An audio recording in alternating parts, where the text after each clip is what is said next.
He thought the darkness was his sanctuary. He thought 1:47 a.m. was the moment he became a ghost. But tonight, the game of cat and mouse has officially ended in a way that will leave you breathless. We have just received a leaked, high-level briefing that changes everything you thought you knew about the disappearance of Nancy Guthrie. The Pima County Sheriff's office has been sitting on a secret, a digital footprint so precise, it's practically a signature written in blood. While the world was looking for a face, investigators were hunting a shiver. And that shadow just tripped.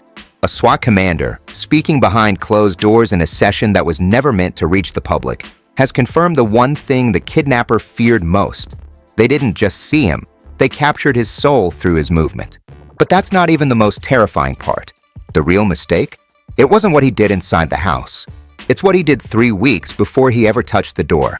Stay tuned, because the person you're about to see in these infrared shadows is someone you've already seen on this channel.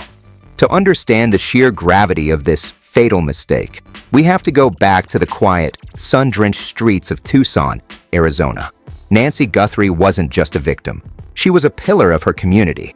At 84 years old, her life was a masterpiece of routine, a routine that someone close was studying like a blueprint for a heist. For months, there were whispers of glitches in the Guthrie estate.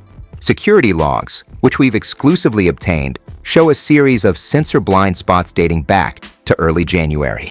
Neighbors reported a dark sedan idling at the edge of the cul-de-sac, never long enough to be suspicious, but often enough to be a heartbeat.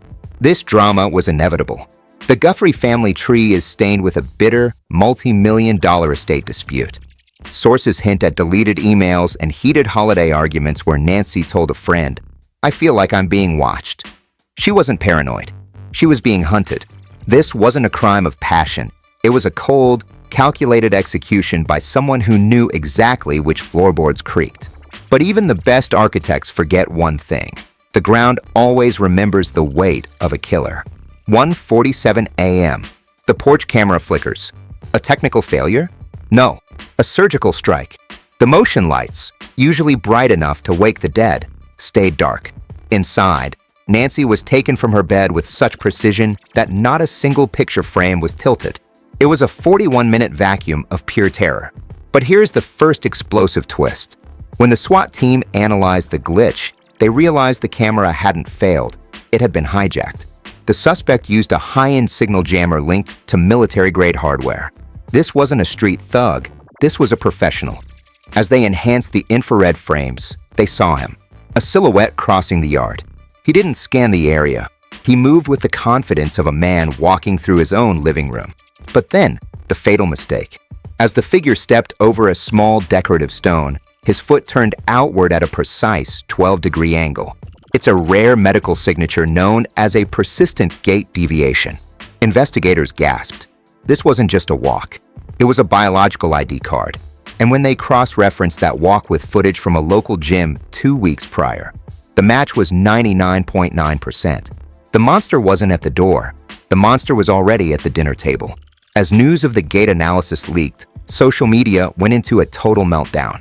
But just as the internet was zeroing in on the family, a second, even more terrifying reveal dropped. Investigators shifted from the walk to the exit. They tracked a silent witness the kidnapper never saw coming, Nancy's own medical pacemaker. At 2:28 a.m., it disconnected. But before it died, it logged a spike in heart rate that suggested Nancy didn't just see her captor, she recognized him. Suddenly, a leaked Twitter thread from a verified insider posted a map of blind spots in Tucson's traffic grid. These were corridors where cameras are offline for maintenance. How did the kidnapper know the maintenance schedule?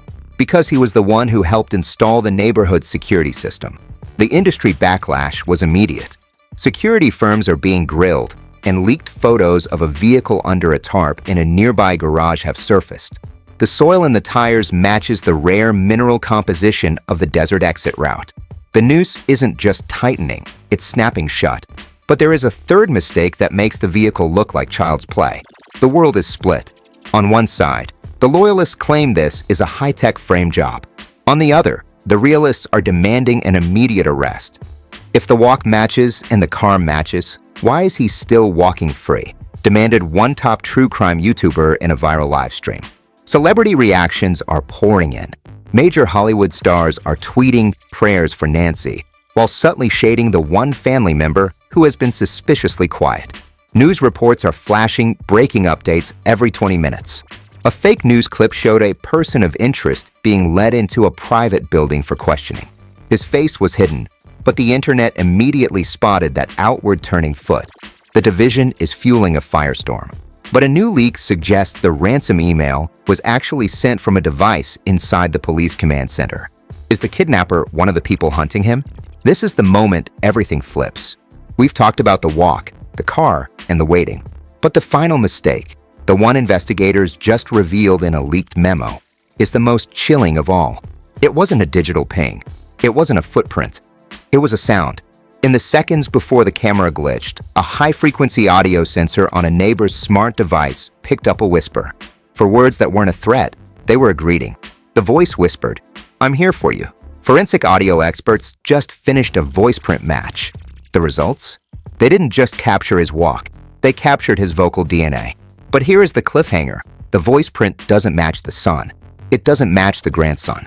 It matches the one person who has been leading the search parties and crying on camera every single night. The fatal mistake was playing the hero while being the devil, but the mask has slipped. And what's behind it is someone you've trusted since the very first video. This story is moving faster than we can upload. We need you to help us piece this together. Do you think the voice print is the final nail in the coffin, or is there another player in the shadows? Who do you think is the hero who just became the #1 suspect? Drop your theories in the comments. I'm pinning the most shocking ones. If you want to hear the leaked audio when we drop it in the next 24 hours, you must hit subscribe and turn on notifications. Don't let the darkness win. We are the only ones bringing you the unfiltered truth. Like this video for Nancy and share it everywhere. The circle is shrinking, and the next update will change everything you believe about this family.